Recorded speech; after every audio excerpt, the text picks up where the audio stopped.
Hello, friends, and welcome to episode 739 of the Juicebox Podcast.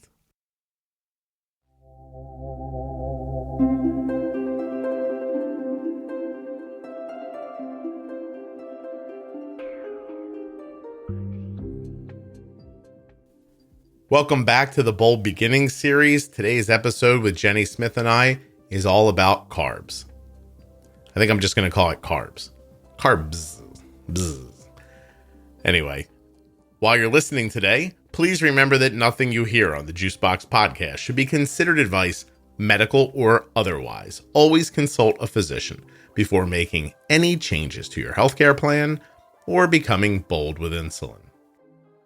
If you're a U.S. resident who has type 1 diabetes or is the caregiver of someone with type 1, please go to t1dexchange.org/juicebox. Join the registry, take the survey, that survey taking part, less than 10 minutes. Easy questions about type 1 diabetes. Your answers help people with type 1 diabetes, and they might help you as well. Go find out. t1dexchange.org/juicebox. And if you're looking for Jenny Smith, she works at integrateddiabetes.com. You can find her there.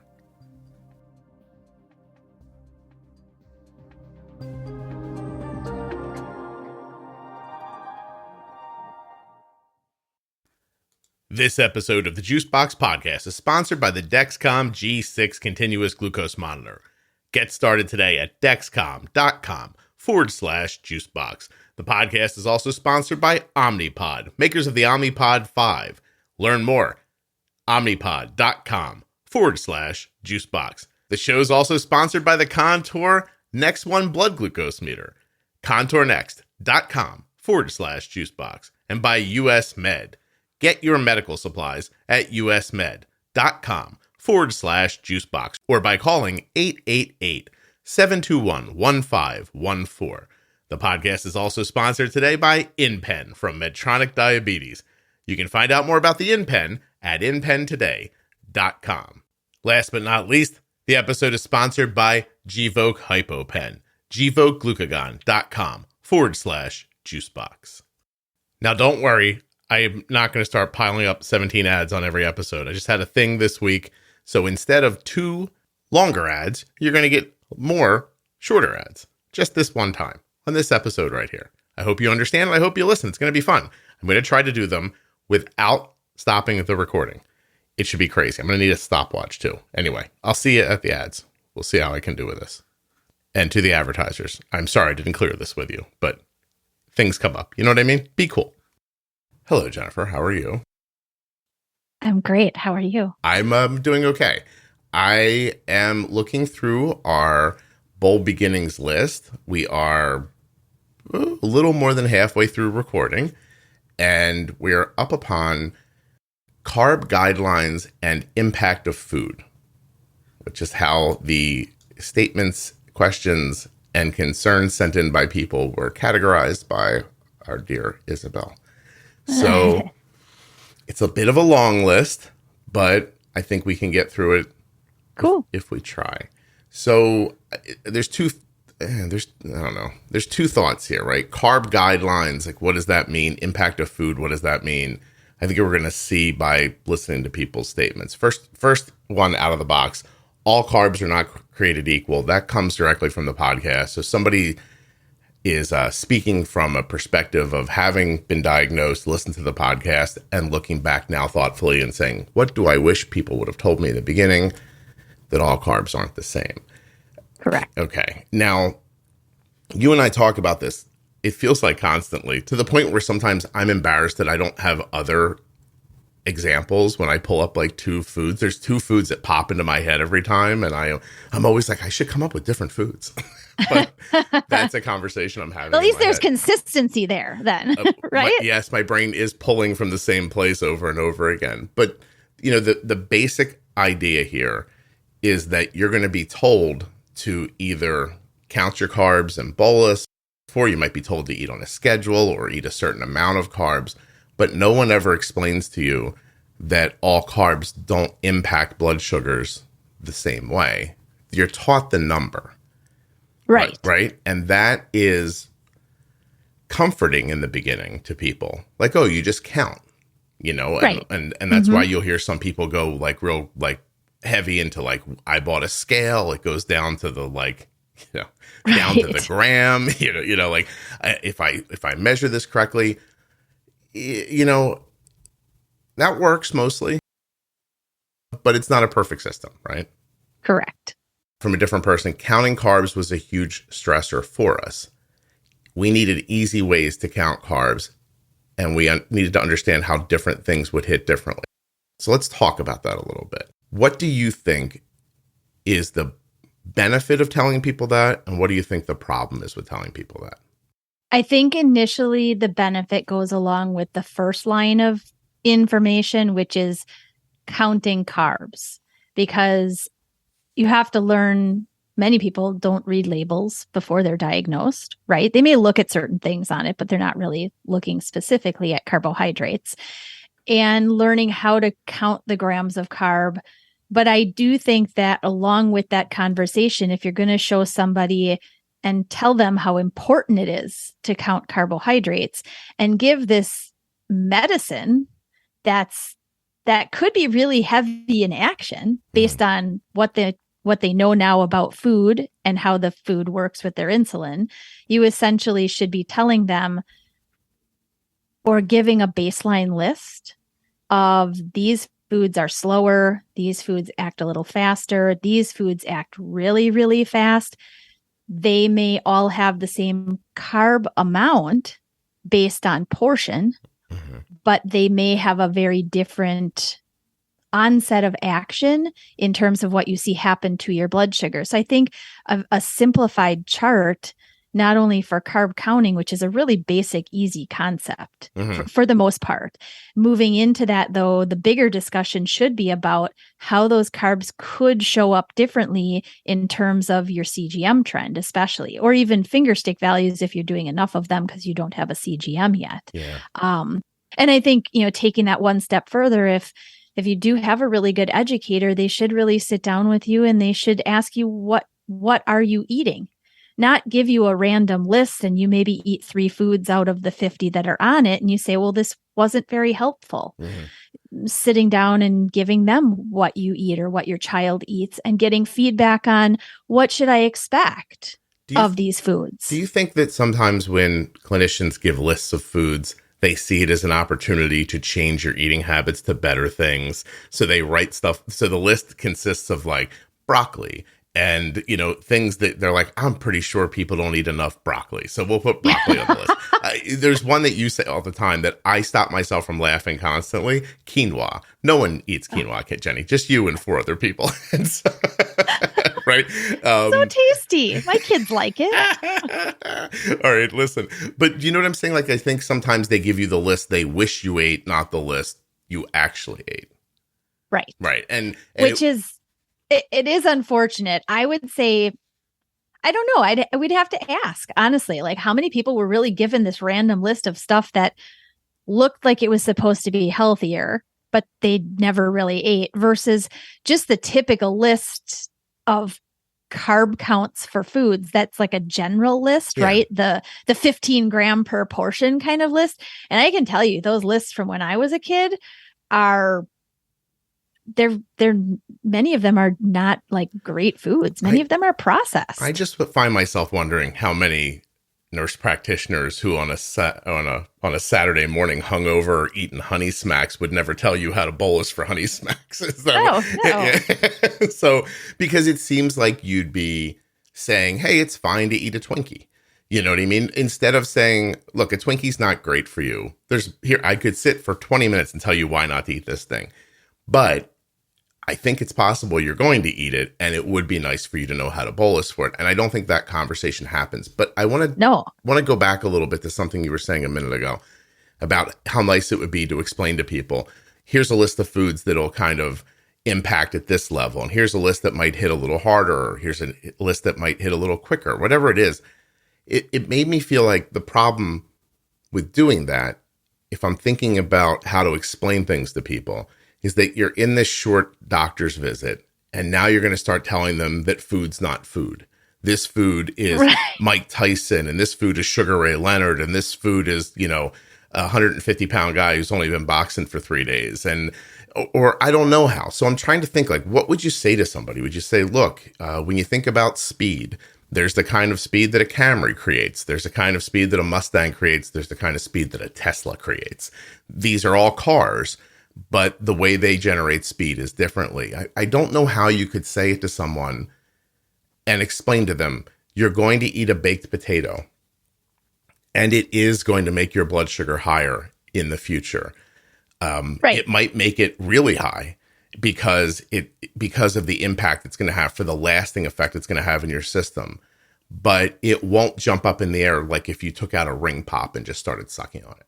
Correct. Yeah, in fact, one of the ones that I explain that way, it's grapes. I call them sugar bombs. Mm-hmm. I mean, they really are. They are, you eat them. It's why raisins are also one of the like treatments for low blood sugar, because they impact so quickly that they will cause a quick spike. So it's a good way to think about kind of reaching somebody at a level that they can say, oh, I understand that. That totally makes sense. Around this time of year, cherries come into season. Yeah. And Arden will just take a bowl of cherries.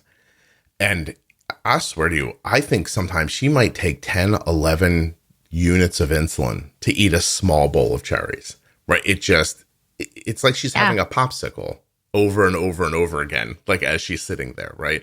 Right. It's funny because before diabetes, I would have thought cherries, that sounds healthy. Grapes, that sounds good for you.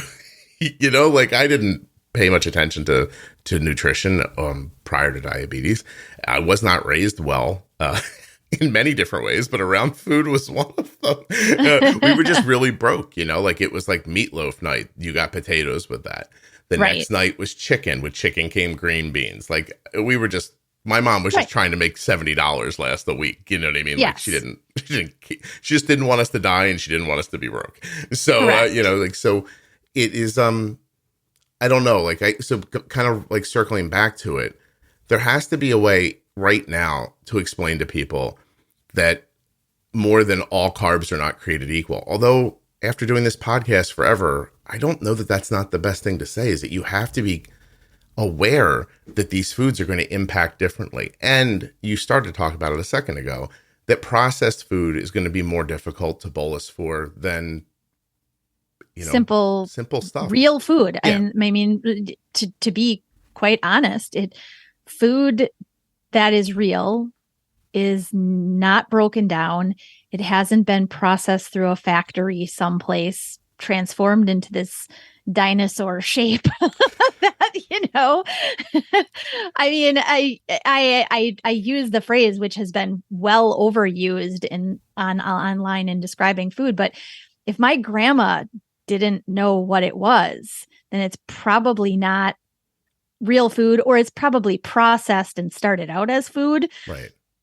Well, so there's a difference. The way my brain does it, because it's funny, you said dinosaur shaped, which it's really funny because when Cole was little, one of the first nutritional decisions I made as an adult was, if I'm going to give the kid chicken nuggets, I'm going to buy chicken, I'm going to bread it myself, and I'll bake it in the oven, and I'll give him nuggets. And when we first did it, you might have thought, I don't know if you saw this video lately. Apparently, there's an aquarium overseas because of budget cuts. They had to go to a cheaper grade of mackerel for the penguins, and they hold them out, and the penguins turn their heads away and won't touch them. Like, and so that was Cole when I first gave him fresh, real chicken nuggets. He ate them, and he was like, "What is this garbage?"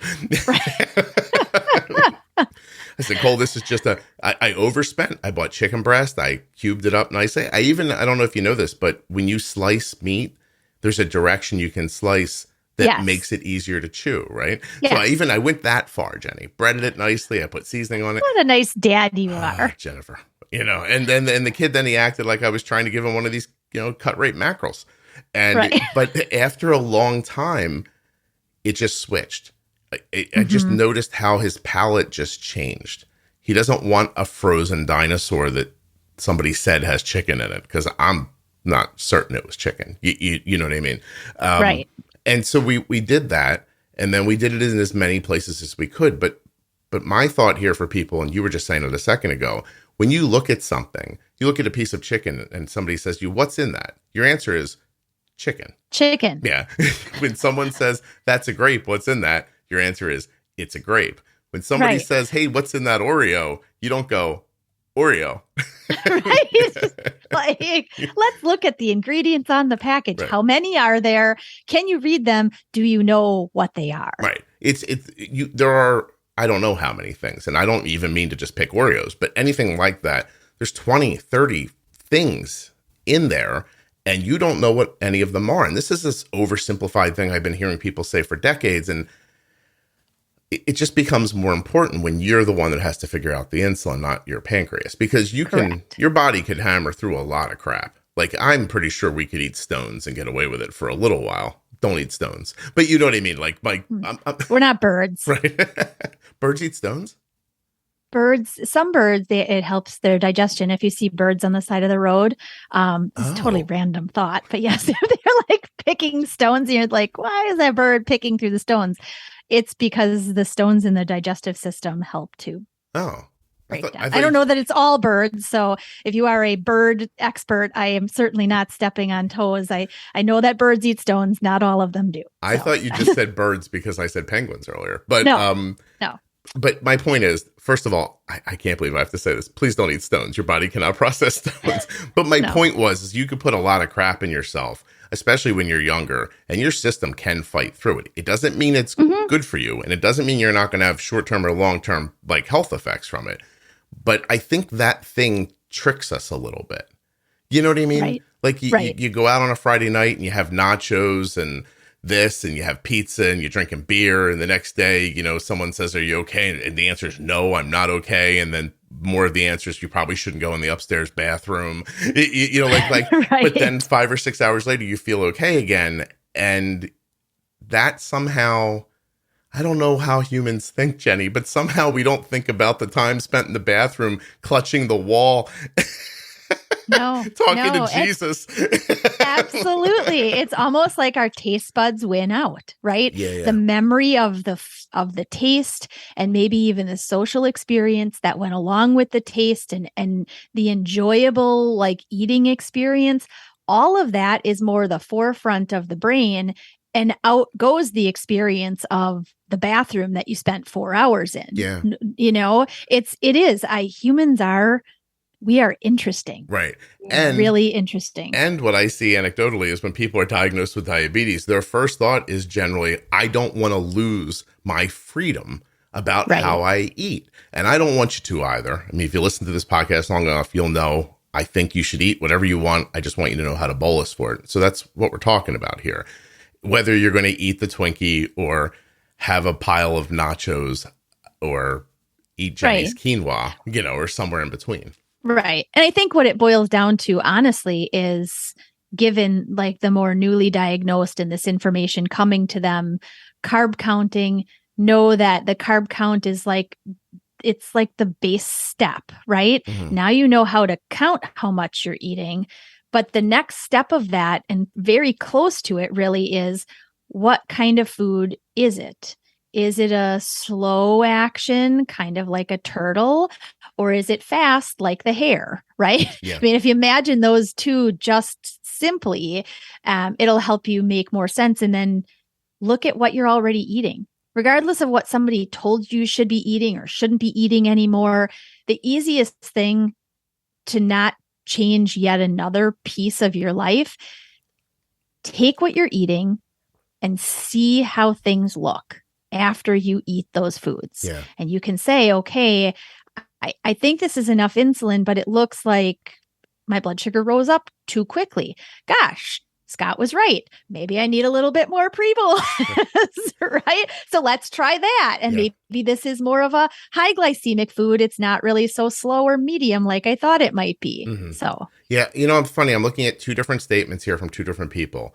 And if you want to know why it's easy for people to get confused, these are two statements that are, I think, pretty consistently told to everyone. And they completely, they clash with each other, right? The one person says, The hospital made it seem very black and white. You eat X amount of carbs and you take X amount of insulin and just go on and live your life. And the next person says, it would have been nice to understand that all the free carbs they were telling me I could eat weren't really free. And so which is it? Are there free carbs or are there not free carbs and every carb gets covered? The real answer is in between. It is. Yeah. It is. Absolutely. I think the first statement is take this amount of insulin for this amount of black and white carbs, regardless of what it is, and it should cover that amount of food. But now we're digging deeper into insulin action and food digestion. Mm-hmm. So it's a road kind of that veers off of take the insulin to cover this amount that you counted. It may be a timing thing, something like a big bowl of cherries, for example. You definitely need that insulin now. The same amount of carbs, though, in a grilled chicken Caesar salad, you may need that same amount of insulin, but I can guarantee you don't need it all up front. Do you think that they talk about free carbs more with kids because they've already given the kids a wide target range to begin with? So if your kid's 80 and it's drifting down, you can give him this, I don't know, a certain number of these things, and it's free. Don't bother giving insulin for it because they know you need it to fix the blood sugar and the bigger idea about insulin you don't have yet. All right, ready? This is all off the top of my head. I don't have anything in front of me. 30 seconds for each one. I have a stopwatch in front of me, and go. The Dexcom G6 is a continuous glucose monitor. You wear it to see your blood sugars, speed, direction, and number. For example, my daughter's blood sugar is 104 right now, and it's steady. I just saw that on my iPhone. You could actually do that on your iPhone or your Android device. Dexcom.com/juicebox. Check it out. It is absolutely one of the greatest things I've ever seen managing insulin. Dexcom.com/juicebox. 30 seconds. This episode of the Juicebox Podcast is sponsored by the Contour Next One blood glucose meter. Go to contournext.com/juicebox. When you get there, you're going to know everything you need to know about the greatest blood glucose meter I've ever seen, held, or touched. It fits in your hand wonderfully. It's an amazing size. It has a great light. It's easy to read, and it's incredibly accurate. Contour Next One. Go to contournext.com/juicebox. That was 30 seconds too. Okay, now, oh my God.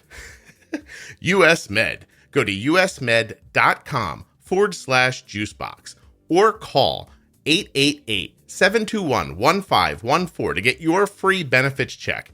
US Med is where I get Arden's diabetes supplies. They're the #1 distributor for Omnipod DASH. They have over 1 million diabetes customers worldwide, and they always give you 90 days worth of supplies and fast and free shipping. That one over 30 seconds. Sorry. They carry everything from CGMs to all of your diabetes needs. usmed.com/juicebox. Links in the show notes. Links at juiceboxpodcast.com.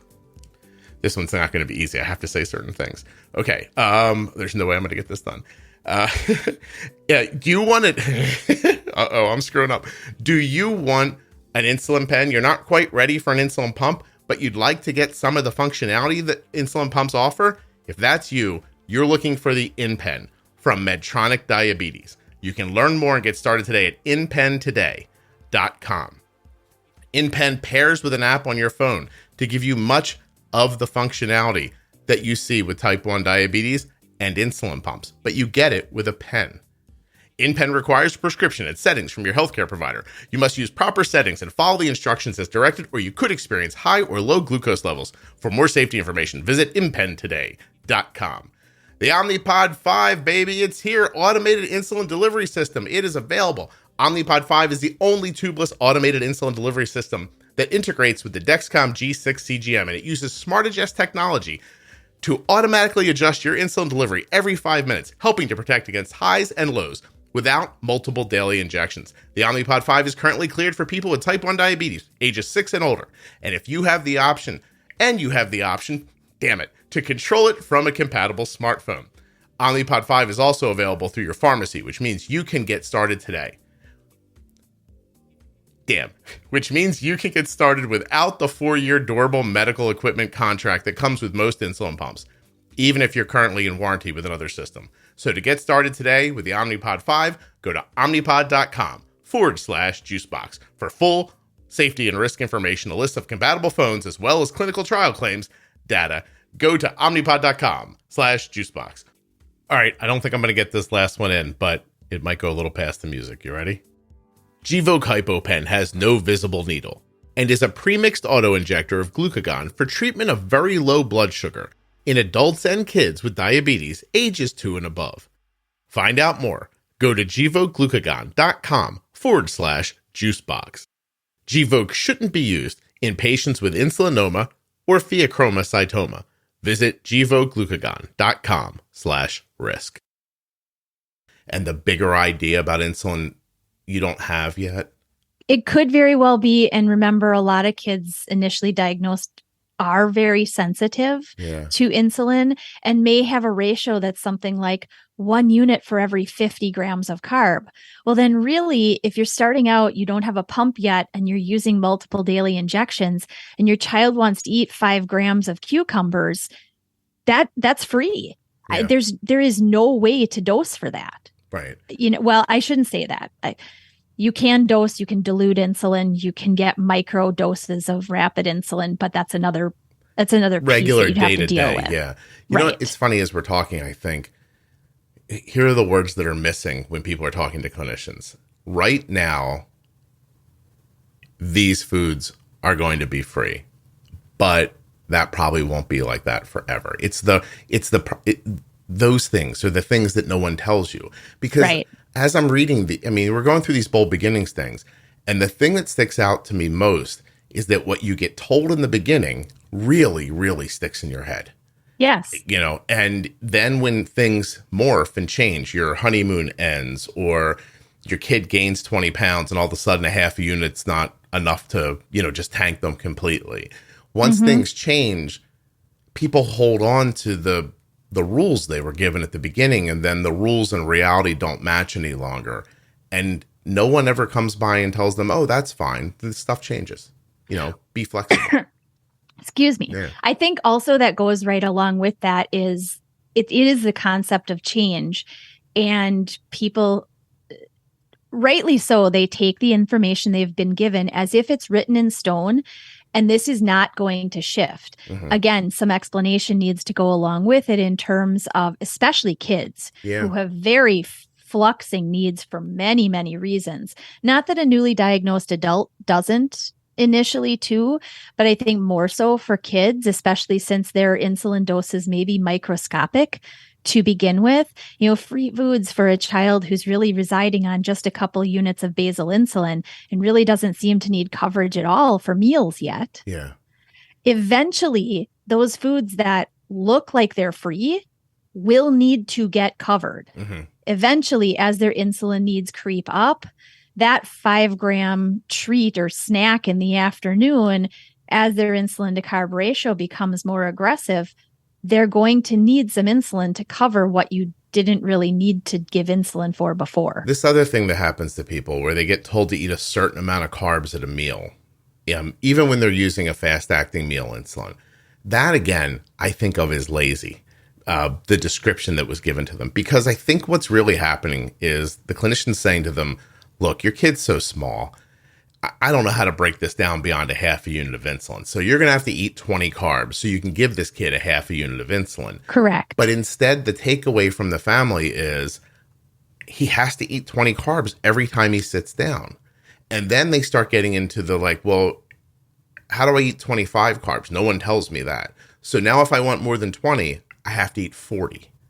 And then kids can't do that, and because it's too much food for them. And again, if someone would have told you the reason we're doing this right now is because we just can't get the amount of insulin low enough to tell you how to bolus for 8 carbs. But don't worry, kid's going to gain weight. This is all going to change. Honeymoon's going to end, et cetera, et cetera. Again, I think it's the rest of the words that nobody speaks that are always what causes the problem. No, that's absolutely correct. Especially, again, for a kiddo who's like a 1 unit might cover a whomping meal, but they're 3 years old and they're not going to eat that large amount of food, then you have to break it down a different way for them. And it takes individualizing the care from the start. It does.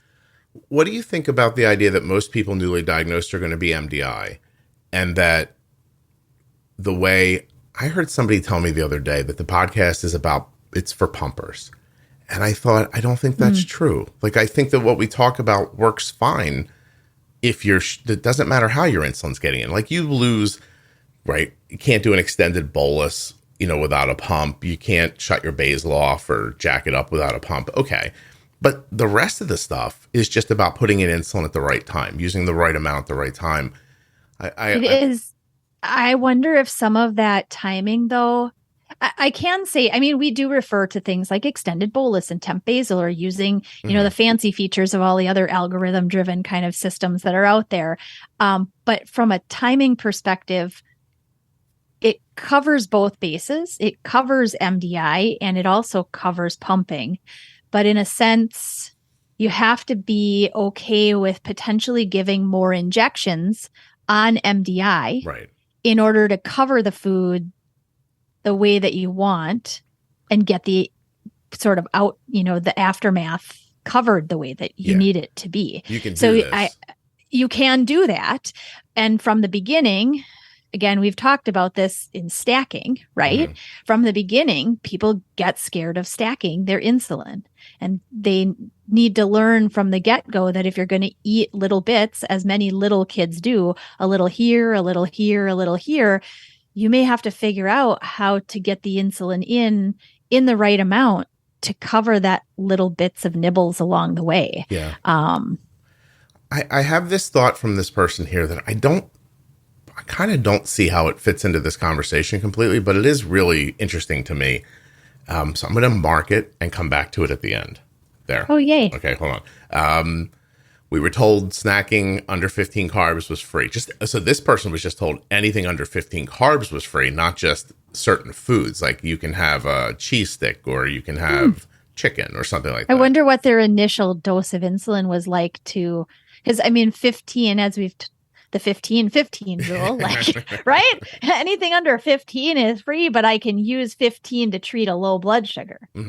Right? Yeah. That's confusing. Yeah. And then you wonder if this is what they were actually told, or if this is how they remember it, or if this is exactly what they were told, and the person telling them was conflating two different ideas. Yeah. Not all carbs are the same. This person says, I had anxiety about food and insulin, and it took weeks to really get an idea of what a balance looked like for me. So I can't tell you. I mean, I don't have diabetes, right? But I can't imagine what it feels like to be given this medication, being told, look, you have to use it. If you don't use it, you're going to die. And if you use too much of it, you're going to die. And it's connected to everything you put in your mouth. I don't know how that must freeze people. The idea that eating disorders come out of type 1 diabetes frequently easy to see. It's not at all shocking, right? Because of that feeling. Like this paralysis of analysis that you must get. I hate using terms like that, but that idea of just like, well, what do I do? And then everything you've been told is scattershot, it seems. I mean, some people come away with great information up front, but for the most part, I don't get to talk to those people very frequently. Right. And I think it also speaks to the very individual nature of how you first teach somebody about their diagnosis with diabetes. You can't, from my perspective, you can't approach somebody the same way as you did the person 3 hours ago. There's no way to do that. From a newly diagnosed standpoint as well, you still have to ask enough questions that help you to individualize the care so that their lifestyle, while it's going to be impacted, is a little bit more, it's a little easier to get them to understand how to do these things within what they had been doing before diagnosis from a comfort level. And there are some personalities that certainly require some additional assistance sooner than later. Yeah. No, I mean, obviously there are some people who just get like, I'll do it. Tell me what to do. I'll do it. Right. And then there are some people who are like, you're not changing my life. And again, anywhere in between. And we just tell them all the same thing and send them home. Right. Is this accurate? This person says the kids are hungry for a few weeks after diagnosis. Like overly hungry? That's in a general sense, especially if they have lost a fair amount of weight because their body was essentially eating itself. I mean, that's the easiest way to explain it. You know, when the blood sugars are running so high, obviously they are losing a lot of calories through urine excretion. And so after diagnosis, now when their body actually is able to, gosh, I can grab this food and I can pack it away, I can store it. Absolutely, kids can get very, very hungry. They're also in a stage, not to say that adults or, you know, those over the age of growth couldn't also be hungry, again, especially if they've experienced that extreme weight loss before diagnosis. They may also, their body is just telling them, hey, we need to put this back on. You lost a lot. We have to sort of recoup what was kind of given away. But kids are growing already. So you could expect them to be hungry. Right. Even if they're just more feeling healthier because they have insulin and they're getting back to where they were. But I mean, Arden was down, excuse me, Arden was down a fair amount of weight. She was small and she was ravenous for a little while as well. Somebody just says here, it would have been nice if somebody gave us the rundown about the glycemic index and glycemic load. If you go to the Pro Tip series, there's an entire episode about that. Earlier in the podcast, Jenny touched on a little bit about giving you lists of foods that impact differently. But if you want to understand, but you really have to understand it. So go find that episode, understand the, how words that seem a little weird and confusing and stuff you haven't heard before are really important. Glycemic index and glycemic load. While we were in the hospital, we were told not to do more than 45 carbs a meal. So she says this was clearly BS. So when we went home, we felt the need to go to the store and buy a ton of diabetic food. Of course, we haven't bought any of that since.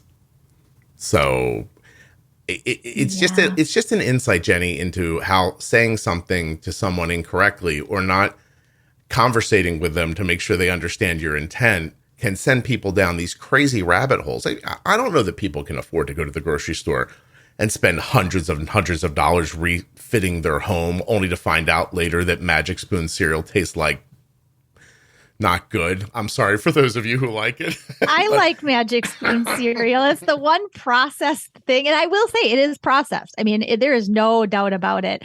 If and when I have it, we do it for like a road trip or like to go camping or something because it's a little bit easier and it certainly doesn't have bad impact on my blood sugar. I have tried some of the other brands out there, which I will not name. But the Magic Spoon is definitely one that I can say works like it says it's going to work glycemically. And many of the flavors, I won't say all of them, many of the flavors are palatable. So. Arden, we tried one. And she was like, no. Arden said, I'm going to have to bleep this out. Arden said, were they trying to approximate? Hold on a second. I'm making myself laugh unintentionally. Or were they trying to approximate what a unicorn's asshole must taste like? Oh, no. She did not like it at all. She didn't like it. No, and right in the garbage. But that's fine. Yeah. There are a lot of people who love it, and I think that's terrific. There are. But the point is that if you say something specific to somebody, you can never have a meal again that goes over 45 carbs. They think, well, how are we going to accomplish that? And, now they're in that one aisle at the grocery store that nobody goes into. Is unfortunate if you go back, I don't know, 15 minutes ago when we were talking about real food versus processed food.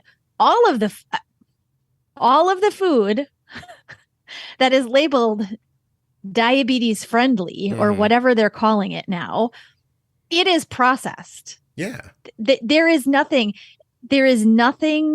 in it that is, there are a few pieces, I guess, few ingredients, but most of it is artificial sweeteners of some kind, added fibers of some kind or some nature. added protein powders of some nature, right? Yeah. I mean, so you're better to go home and at least just keep eating what you've been eating and maybe then ask for help cleaning it up or figuring it out or whatever, or just go to the produce aisle. Go eat real food. Yeah. What is that they put in the diabetic? I wish people could see me making the finger quotes, but diabetic case sorbitol, right? And if you eat too much of it, right? The bathroom will again be your friend. Yeah, because things will be flying in all directions. Yes. Don't eat too much of that candy. Just eat regular candy and learn how to bolus for it, for God's sakes. Right. Yes. This is interesting. This person says that they were told that anything was free under 15 carbs. On top of that, they were told not to pre-bolus their meals. And they said that these two things together made any kind of stability in their blood sugar impossible. Absolutely. Yeah. Right. I mean, and I wish someone would have given me a comprehensive list of actual 0 carb snacks. So this is a person. I don't know who would have said. I really don't. That it makes me really, really sad that there are education teams out there that are giving this kind of information. Really. Yeah. I am like, I have nothing. I don't even know what to say about that. I really don't. Jennifer's mortified. I'm mortified. Honestly, from a professional level, I am mortified that somebody would have given that information. Yeah. So here's the next thing that's going to happen. Pizza's going to get ruined for you. You've been diagnosed with diabetes. And there's this thing that through 35 minutes of talking here, we have not gone over, which is, yes, food, broccoli hits your blood sugar in a certain way. And yes, mashed potatoes hit in a certain way. And yes, mashed potatoes will hit differently if you put butter on it. And if your meatloaf is just meatloaf, that's one thing. If you put gravy on it, it's another thing. What happens when you eat them all at the same time, right? In a mixed meal where they all live, the way I like to think about it when I'm thinking about insulin is where they all live on their own kind of timeline of existence in your body, like an impact timeline. The broccoli impacts with a certain amount of force over a certain amount of time, as does the butter and the potatoes and the beef and the flour and the gravy and all these different things. And you just thought it was gravy and mashed potatoes. And now you're realizing, oh, geez. I think one concept there is the typical mixed meal of proteins, carbs, and fats, right? All the macronutrients in a portion that should be eaten should have a typical absorption or digestion that goes along with the action timeline of our rapid acting insulins. Okay. The larger the portions get, or the higher in one macronutrient versus another, like really, really large amount of the meatloaf and like a spoon of the mashed potatoes and maybe one stalk of broccoli, right? Do you see there's a definite difference there. And that goes back to impact on blood sugar and what you may end up seeing happen. So portion comes into play too, not only just carb counting, but portion of a combined mixed healthy meal. Right. And the impact that you're going to expect to kind of see. Yeah. So yeah, the idea being we'd all be okay if we took a handful of potato chips once in a while. Eating the entire bag of potato chips has a different impact on your body. Yes. Yeah. So, all right. So back to pizza, and pizza gets described throughout the podcast a number of different ways. But pizza is not just pizza. It's flour and it's cheese, and it could be meat, right? Or it could be vegetables. It's the sauce. There are all these different things on this one delivery system. When you understand how to bolus for pizza, that will actually open your mind up about bolusing for a mixed meal too, right? Because why? Because you look at a slice of pizza and you say, well, the box tells me, or the pizza place told me this is 35 carbs. You bolus for it, the food goes in, your body doesn't start breaking it down right away. So your bolus makes you low.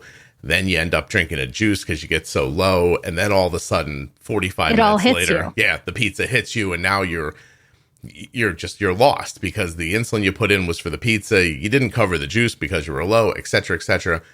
And then you learn when to bolus for pizza, right? Like when does the insulin go in versus when's the food going to hit? How do I balance these things up? This is what you're going to learn in the Pro Tip series for certain if you go listen. And you'll also be able to see bigger picture about other meals. You'll be able to look at a plate at a mixed meal and say, okay, this turkey's not going to hit very hard. It's 5 or 6 carbs maybe. But here's the stuff that is going to hit me. And you just, I don't know, at some point you just learn, right, Jenny? It's not a... You do. Yeah. And that it kind of in that example, it kind of also goes back to figure out the foods that are pretty normal for you, because that base knowledge rolls over into other meals that may not be your typical, but appear to have similar enough content that you could expect to try to use your insulin the same way around this newer meal, right? Pizza, as an example, a nacho dinner, right? Nachos and meat and cheese and guacamole and whatever else comes on that. They are all similar monsters, if you will. Okay. A burger and fries or a cheeseburger and fries, for example, they all have a lot of mixed nutrients that are going to be similar to pizza. So if you have the most experience with pizza and your friends are like, well, hey, let's go out for burger night on Friday. You're like, okay, well, it's definitely high fat, just like my pizza. Let me try the pizza strategy. Right. Let's see. Yeah. Right. Yeah, even you find yourself at a place where you get a burger and then you grab a milkshake and you probably think ice cream, sugary, fast rise. More really, it's the fat in the ice cream that's going to kill you, right? Later on. Yeah. A whole bunch of episodes about how to bolus for fat and protein. And that's the next part of this, really, is that this whole conversation is based around carbs because that's people's understanding that they're given. Except protein breaks down in your system and turns into glucose, and fat slows down digestion, which changes bolus timing. There are other things to think about, not just carbs. I'm going to roll through some people statements here just so you can hear them, right? I cried about never being able to eat cake again. I know it's ridiculous, but that's what got me. And now I learned how to eat it because of the podcast. Aww. I wish people would have told me about the glycemic index again. I wish people would have told me that my kids would be starving because of the way they set this up, and that's how it's going to feel. So now the kids are running around asking for food, and the parents are like, I'm sorry, you can't eat for 3 hours, or we already bolused for something. You should have told me before, and all the stuff that they get messed up with. Oh, some of these are really sad. Oh. My first couple of weeks, I thought I needed to have 3 hours after dinner before giving my Lantus. Like, he's eating dinner right now, and at 9 p.m., I was leaving for work early, and this was stressing me out. So isn't that interesting? Just a misunderstanding about when somebody told them to shoot this Lantus at a certain time. They got stuck in their head as a rule, and it creates all this anxiety for this person, down to like they're now making meals when they don't want to have them to Right. And again, there's lack of proper information given. Yeah. It's your basal insulin might be a very defined time of the day, but dosing that at that time of day doesn't go along with your whatever rule you've been giving about the dosing of the rapid insulin. Yeah. At all. They are independent. Right. This person says, I wish someone would have just told me a little bit about how to visualize portions. See, to what you just said, because apparently prior to that, they were eating what occurred to them and not, they didn't know. People don't really think about it, right? Like when we don't talk about that, like a scoop of mashed potatoes is probably, I don't know. Do you? I mean, you do or did a lot of assistance for Arden as she's been growing up. You could sit down at a dinner out and you're focused on what's coming onto her plate. But when it comes to your own plate, are you also like, well, gosh, my burger, is it about the same? No, you just start eating, no, Jenny, right? I'm saving her. I'm making her live forever, and I'm killing myself at the same time. Right? There is no care for what's on your plate and portion. Right. And so that really is I mean, listen, that's a bigger conversation, obviously. And I don't want to just say like Americans or anybody, is that we don't think about stuff like that. Food is plentiful in this country, right? You don't think about like, well, I'll just have a little bit because I want to have some more for tomorrow, right? I mean, how many times you eat something, you don't finish it, like, you throw it in the trash, you don't think twice about it. You feel like there's always going to be more food. So that feeling, there's something about finances and food that go together. I don't have this all worked out yet in my head, but when you can afford it, you stop thinking about it as nutrition and you start thinking about it as a thing you need. And because you can afford it, you can eat it. I don't know if that makes sense or not. Possibly. And, or if you can afford it, you can do a little bit more specialty, or you can choose to do a little bit more quality, let's call it, from specialty items. Right. Whereas if you can't necessarily afford it, or you have just a budget that you really stick with, right, then what comes into the house may be very different. And I think that thought works in two different directions. Maybe if I can afford it, I can buy better food, and I can. It should. Right. And I should, because I can afford it. But also the other side of it, I can afford it, so it doesn't matter. And the personal, like the thing I can say is that I have found myself sometimes, we have like a little candy dish, and I'll sometimes take candy out of it and I don't want it. And at first I thought, like, okay, like that's a snacking function. But I also realized back when I was broke, I wouldn't have touched it because the candy would have been so special. It's almost like savor it. It's almost like I never missed the Charlie Brown Halloween special because it only came on once. And if I missed it, it was gone. But now I could stream it anywhere I want. And so I can just grab it whenever and the food almost falls into that category sometimes. Yeah. I can afford it and it's here. And I stop thinking about it as nutrition. And I just I think about it as a possession almost. Right. If that makes sense or not. It does. Yeah. The other day I was chatting with somebody and they're like, well, what would you have done if you wouldn't have gone this route of like nutrition and diabetes education and whatever? And I said, I have a very big health connection. And I said, I think I probably would have gone into the realm of educating on school information that's health specific, to start with educating from kindergarten forward. Each year builds on itself with what the kids learn in terms of their health and what they put in their body and exercise and how that builds into an adult healthy level of living. Right. I mean, my little guy, the other day, we made a stoplight thing for our pantry. It's got a red, yellow, and green light on it. He made it. We put it in there, and he knows the green foods. He can have those as long as he's hungry. He doesn't really have to ask much about them. The yellow foods he needs to ask about, and the red foods are absolutely, I mean, they're not even typically in there, or they're very much on the top shelf. Right. But it's a good way to start educating on a very early level of these foods we can go to because they're really good. They serve our body. These foods, we don't need as much of them. They're still good, or we don't really need them as often. And then, but if we did more of that. Right. But it would work like the chicken nuggets with my son. Yes. Where eventually his palate would just desire something that was better for him. Right. Yeah. Jenny, do you have a minute or do you have to go? Yeah, I've got a minute. Just going to roll through a couple of things here. It would have been nice if somebody would have told me the difference between a correction bolus and an insulin to carb ratio. They didn't understand that. That one person said that they gave me a basal bolus dosages. They set up basal and bolus dosages for my kid, but never asked about their physical activity. And the kid was a super aggressive, like active person. And so the kid's always falling. And of course, the mom's so new to it, she never puts two and two together. Just thinks this is what diabetes is. My kid's got a thing now where his blood sugar's low all the time. Right. Because there's no explanation to why it's happening. Right. Yeah. Yeah. So then she comes online and learns stuff and then puts two and two together on her own and figures it out.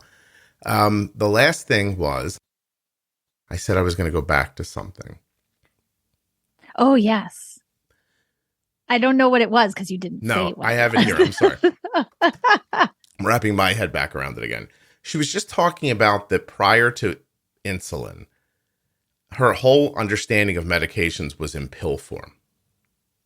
And somehow that predominantly made her believe that everything was super regimented, because you take the pill in the morning with food, and then you take it again at lunch with food. And everything she'd ever learned about medications was based on timing. And then she couldn't make the insulin work the same way. And it was frustrating. I don't know why I wanted to bring that up, other than I think. Well, go ahead.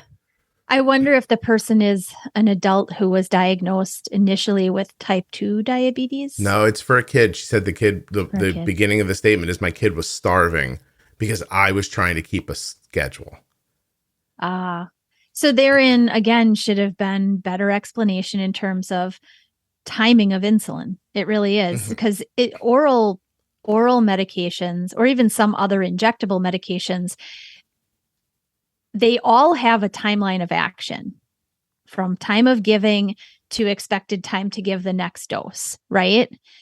But they are not as precise in terms of what we can then control, versus insulin being much more in our realm of controlling, because we can put it in when we know that we're going to need it based on what we're putting it in for. Even if it's for food, we do it this way. If it's for correction, we do it this way, and we might even do something else along with it. Right. So I think insulin is definitely very different than pills. Yeah. And that's unfortunate and I don't think the doctors maybe they didn't ask enough questions in terms of understanding of medication use. It made me think about people with thyroid issues, because when you get a thyroid issue, a doctor is going to explain to you very clearly, you have to take this medication at a certain time of day. You have to take it with, an empty stomach. You have to take it not with other pills, or you can take it with some pills, but not all of them. And here they are.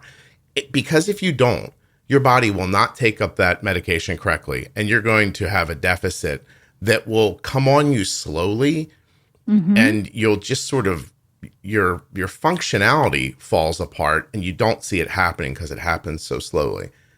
And still, if you go through the forums and look at people who have thyroid issues, most of their problems are because they don't take their medication correctly. Yeah. Right. It's all about I don't know, I just take it when I think to take it. No, take it at the same time every day, because it only lasts for 24 hours. That doesn't seem to matter to them. I don't understand. I take it every day. I never forget with my vitamins. And then you look at their vitamin list, and they're taking vitamins that are blocking their absorption of their thyroid medication. If you can think about that pill correctly, you can think about insulin correctly.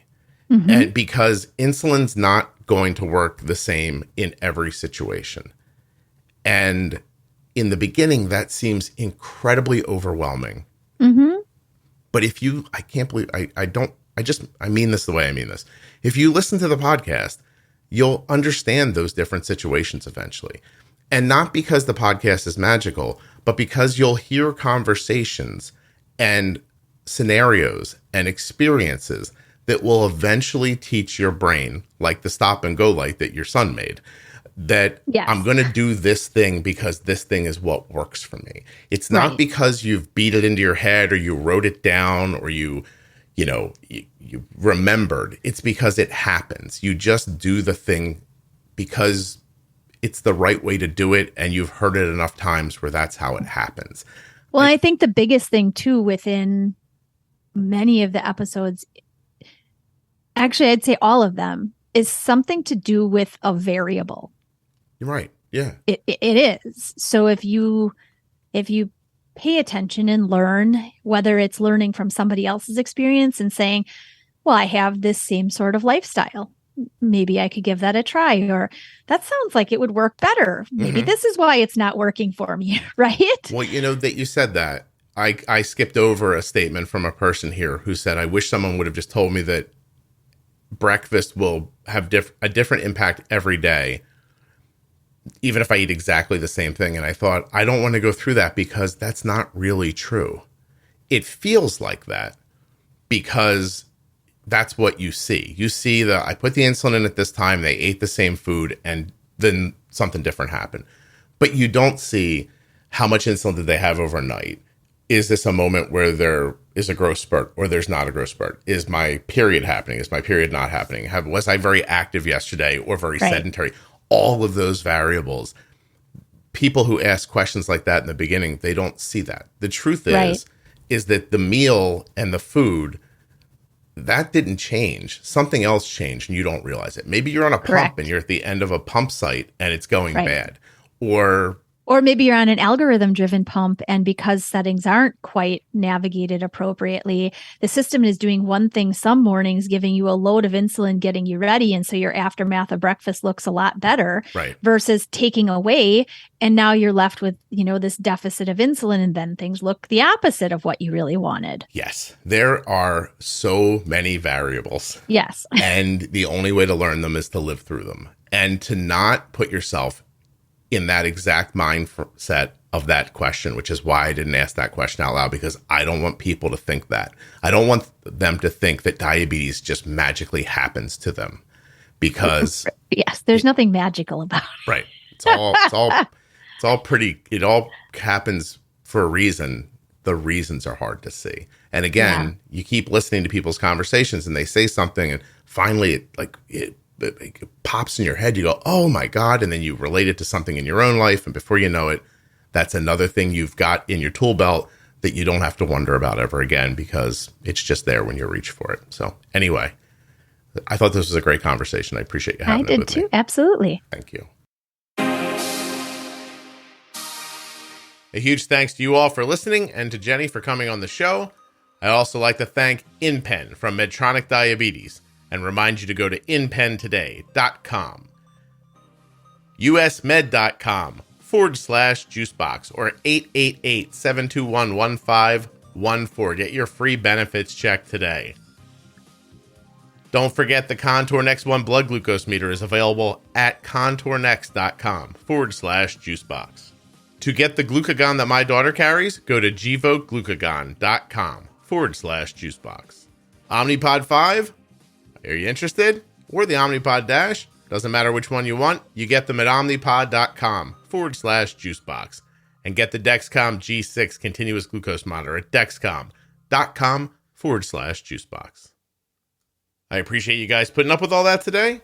I want to remind you that there are more Bold Beginnings episodes in your audio app, and they're also available at juiceboxpodcast.com, diabetesprotip.com, and at the private Facebook group, Juicebox Podcast, Type 1 Diabetes.